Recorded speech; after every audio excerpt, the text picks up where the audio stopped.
Hello, this is Paul, and welcome to Whisky Matters 3. That's the third video, third vlog.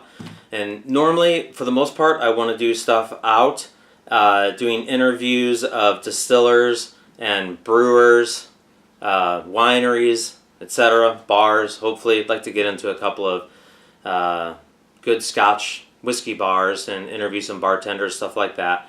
But kind of had an estate sale find here that I wanted to tell you about, and we call this the Scotch Whiskey Bar. So here's our basement bar. Here's a lot of my Scotch right here, and that's why the website is called ScotchWhiskeyBar.com. And I've got both spellings of whiskey, with an E and without. Either one you type in, it'll take you to the website. My website is very basic and crude, and it needs a lot of help, so bear with me there. It's pretty cheesy.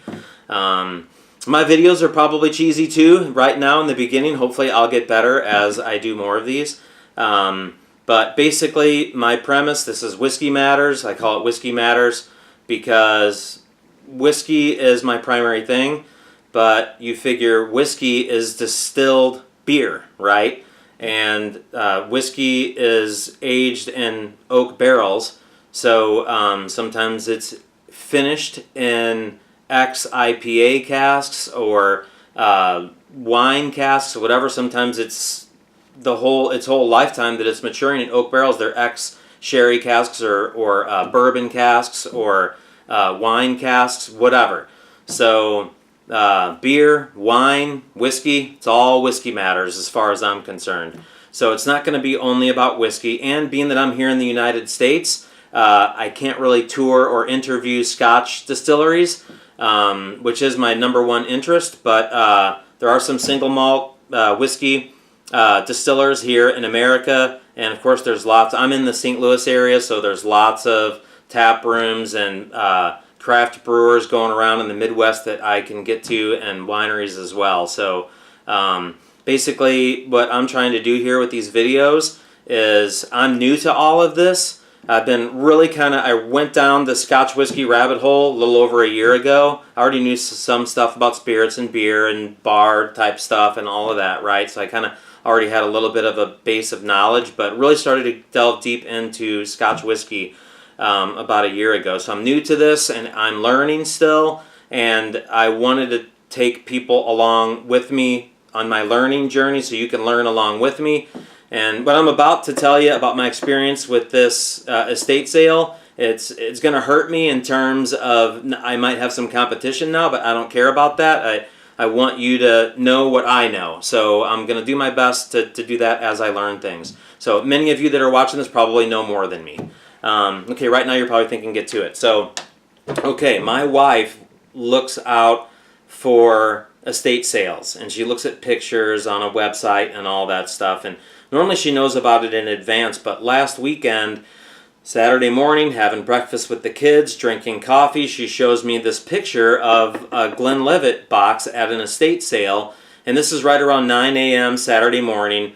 So I was like, what time does that estate sale start? Sometimes they start early. Sometimes they start more in the afternoon on Saturdays, sometimes Sundays. She was like, it started today at 9. So I'm thinking, okay, if we don't take showers, we can get there an hour late. It's going to be gone by then. But you know what? What if it's not gone by then? So we need to go. So we packed up the kids and shot up there. It took us about an hour to get there. Right around 10, a little after 10 maybe, so more than an hour after they had begun the sale. And right when we got there, I was like, where's the whiskey?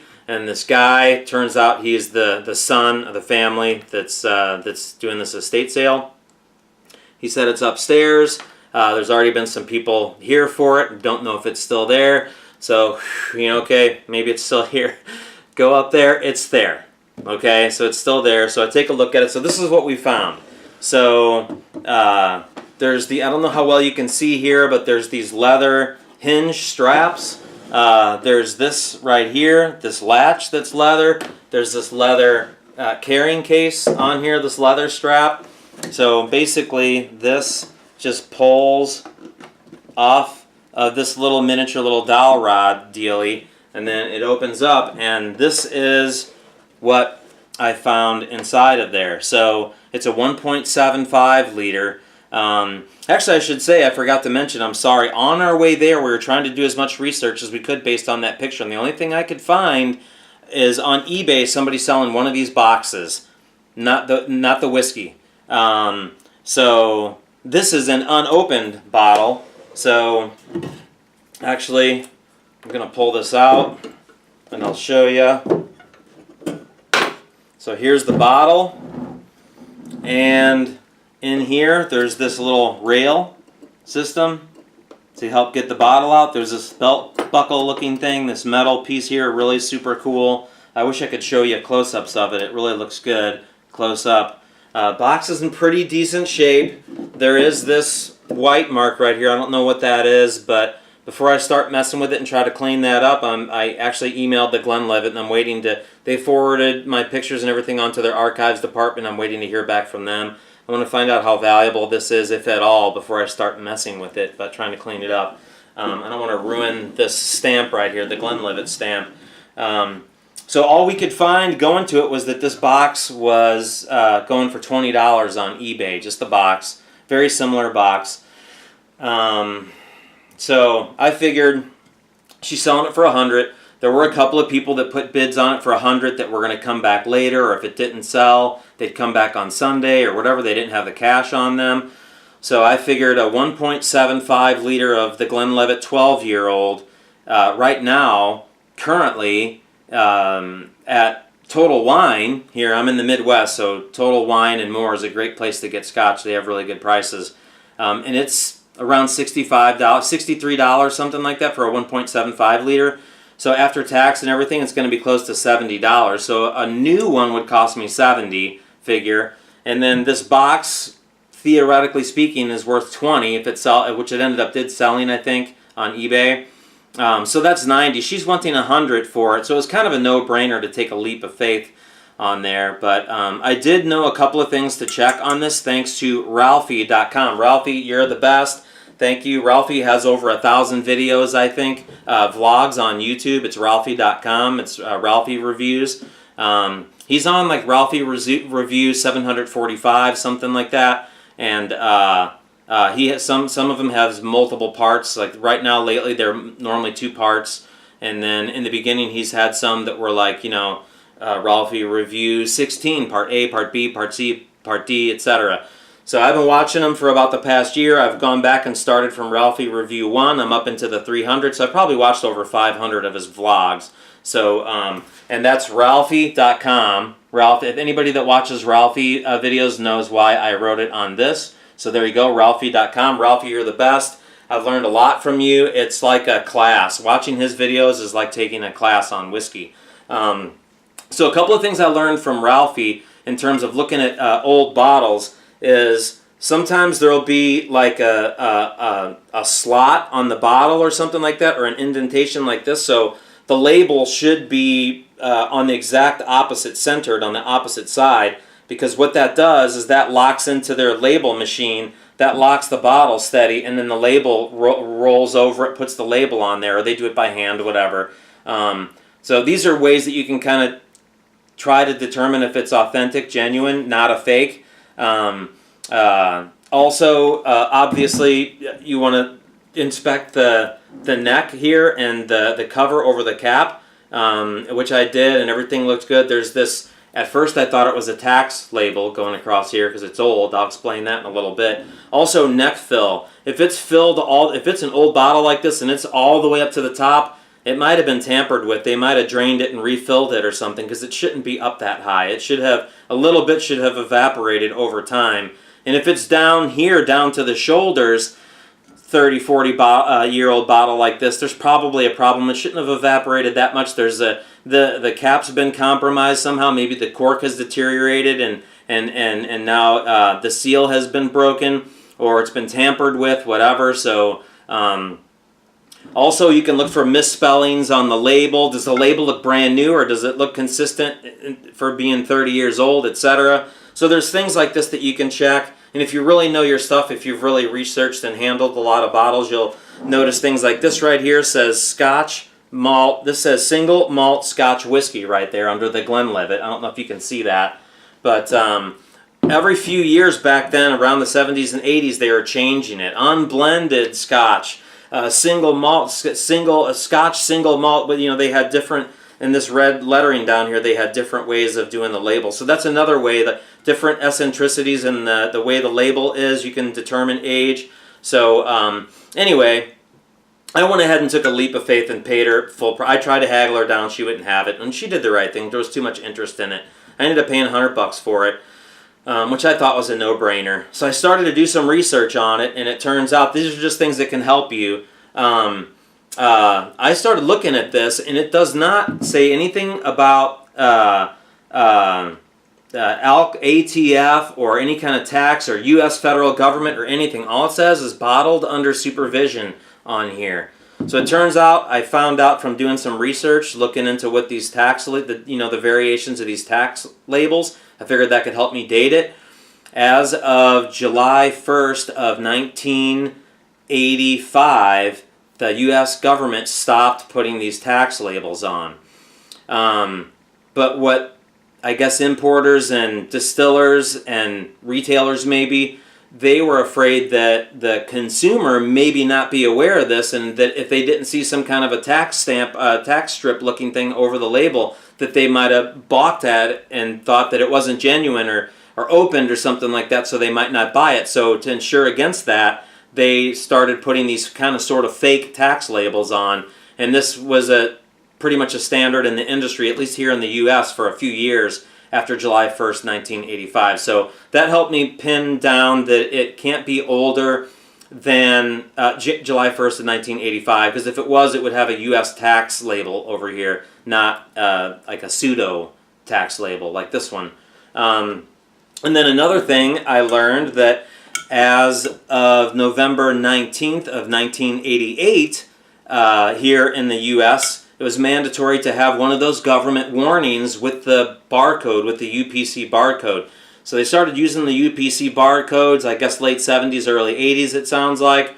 By the time it was up into the late 80s, just about everybody was using them. And then as of November 19th of 1988, you had to have that government warning about drinking alcohol being potentially dangerous to your health with that UPC. Well, looky here. That UPC label, there's nothing. There's no government warning. There's no nothing.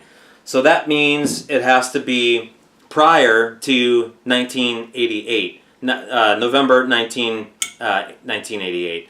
So that really helped me narrow it down. Second half of 85, 86, 87, most of 88, that's it. Now it might have been, when it was distilled and bottled, might have been a little different than that, because it's coming from Scotland and coming over here. Like by the time it got here, might have been in, I don't know, early 85 or late 84 that it was bottled.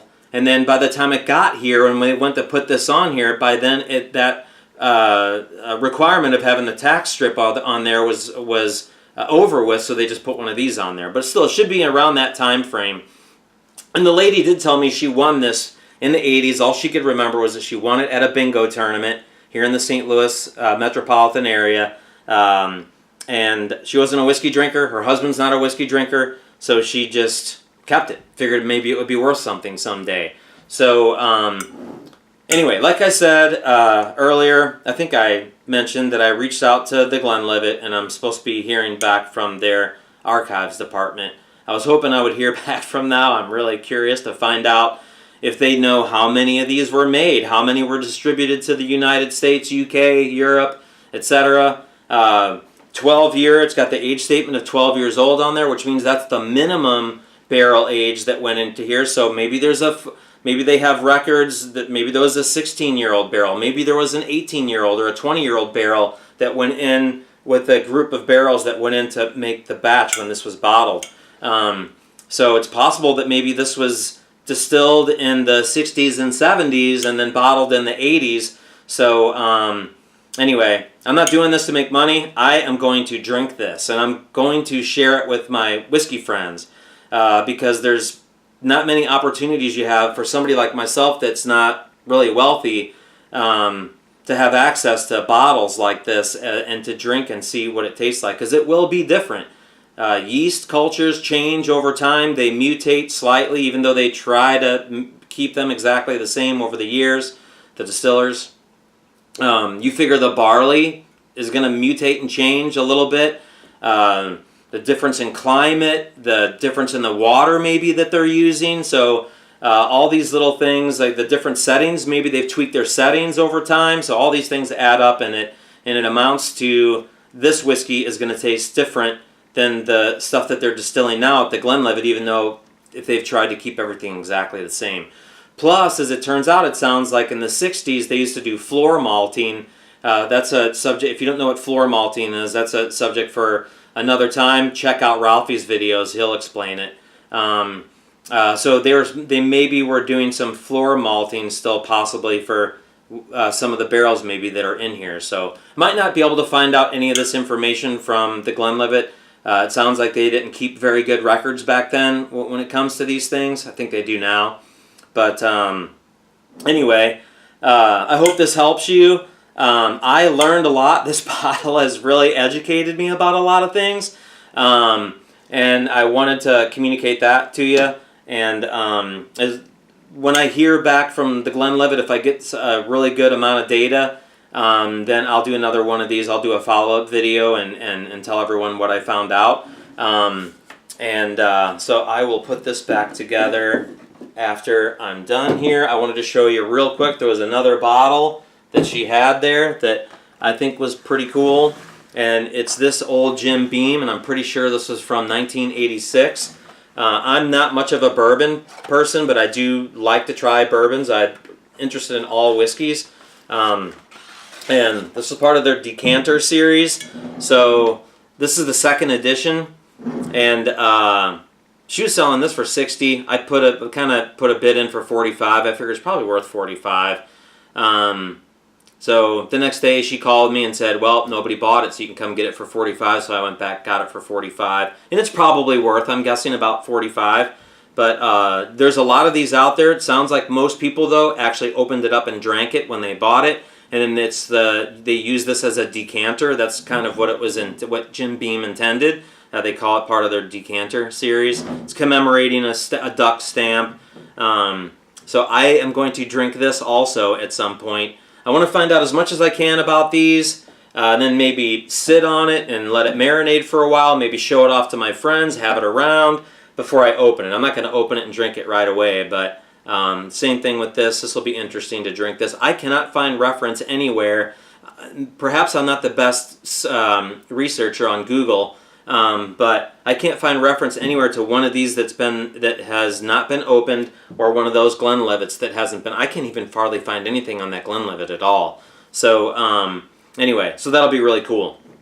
So it's been a while since I've done one of these videos. It's been a very busy summer. I do plan on doing more of these regularly, and hopefully some more on-site at distilleries and brewers and wineries, some videos interviewing operation managers, distillers, brewers, etc.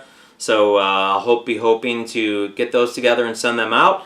But anyway, if anyone has any questions on these, you can leave a comment on this YouTube vlog, and I'll do my best to give you an answer. I really enjoy doing research on this stuff, so I'll do the best I can. Anyway, thank you very much for watching. Sorry this went really long, but yeah, very exciting stuff, to me at least. Okay, I'm going to walk around and turn off the camera. Thanks for watching, and hope you have a great day.